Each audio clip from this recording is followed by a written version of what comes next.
ঠিক যেমন বরবাদ সিনেমায় আমরা একজন জিল্লুকে পেয়েছিলাম, তাহলে কি রকস্টার সিনেমাতেও আমরা একজন জিল্লুকে পেতে যাচ্ছি, যে মানুষটা সবসময়ের জন্য রকস্টারের পাশে ছায়াসঙ্গী হিসেবে থাকবে?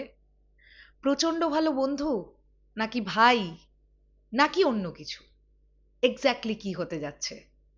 নাকি পরিবারের কেউ, যে রকস্টারকে প্রচন্ড ভালোবাসে, আগুনকে ভীষণ ভালোবাসে? আমি কেন বলছি এই কথাটা?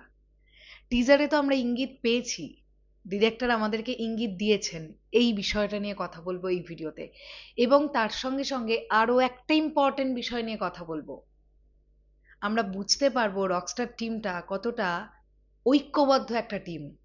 আমরা প্রমাণ পেয়েছি টিজার থেকে। হ্যালো আমার সাকিবিয়ান ভাইরা বোনেরা, চলে এলাম আরো একটা নতুন ভিডিও নিয়ে। আশা করছি তোমরা সকলে খুব ভালো আছো। এখন এই ভিডিওতে মূলত যে বিষয়টা নিয়ে কথা বলবো, আমি থ্যাংক ইউ জানাবো সিনে বাংলা জান্নাতুল এই প্রোফাইলটির তরফ থেকে।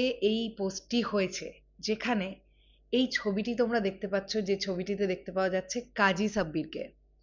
কাজী সাব্বিরকে নতুন করে পরিচয় দেওয়ার কিছু নেই। উনি বিপিএল এ হোস্ট হিসেবে ছিলেন আমরা জানি, এবং বেশ ফেমাস একটি মুখ। তিনি যে রকস্টারে কাজ করছেন সেটা আমরা ওনাকে টিজারে অন্য একটা দৃশ্যেও দেখতে পেয়েছি, এবং সেই দৃশ্যটাও যদি আমরা মন দিয়ে দেখি তাহলে আমাদের বুঝতে কোনো অসুবিধা হয়নি। ওই ছোট্ট একটা অংশে মেগাস্টার শাকিব খান যেখানে এই ক্যারেক্টারটা সেখানে আছে।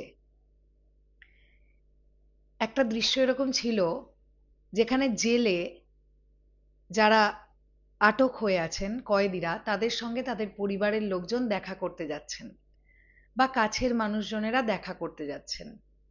এইরকম একটা সিনে কাজী সাব্বিরকে দেখতে পাওয়া গেছে, তিনি আগুনের সঙ্গে দেখা করতে যাচ্ছেন জেলে। তার মানে তো এই ক্যারেক্টারটা আগুনের প্রচন্ড কাছের একটা ক্যারেক্টার, এটা নিয়ে তো কোনো ডাউট নেই। তো আমার এখান থেকেই মনে হলো যে বরবাদে ঠিক জিল্লু যেমন মানুষের মন জিতে নিতে পেরেছিল, আমার মনে হয় রকস্টারে কাজী সাব্বিরের ক্যারেক্টারটাও এরকম কোনো একটা ক্যারেক্টারই হতে চলেছে, যেটা দর্শকের মন হয়তোবা জিতে নেবে। এবং এই ক্যারেক্টারটা কিন্তু সিনেমার জন্য অত্যন্ত ইম্পর্টেন্ট একটা ক্যারেক্টার হতে যাচ্ছে। আমরা টিজার থেকে অনেকগুলো ইঙ্গিত পেয়েছি, তার মধ্যে এটাও একটা ভালো দিক।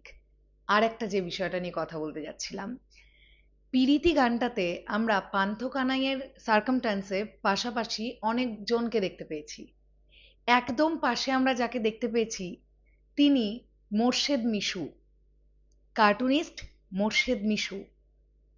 এই ব্যাপারটা আমরা রেকগনাইজ করতে পেরেছি পিরিতি গানটা থেকে। দুর্দান্ত না ব্যাপারটা?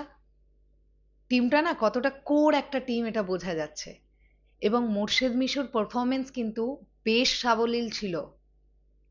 আমার তো ভালো লেগেছে, এটা নিয়ে কোনো ডাউট নেই, আমার বেশ ভালো লেগেছে। তোমাদের কাছে কেমন লেগেছে এবং এই ব্যাপারটা তোমরা কতটা রেকগনাইজ করতে পেরেছিলে সেটা অবশ্যই কমেন্ট সেকশনে জানিও। দেখা হচ্ছে আবার খুব শিগগিরই। তাহলে এখনের জন্যে টাটা।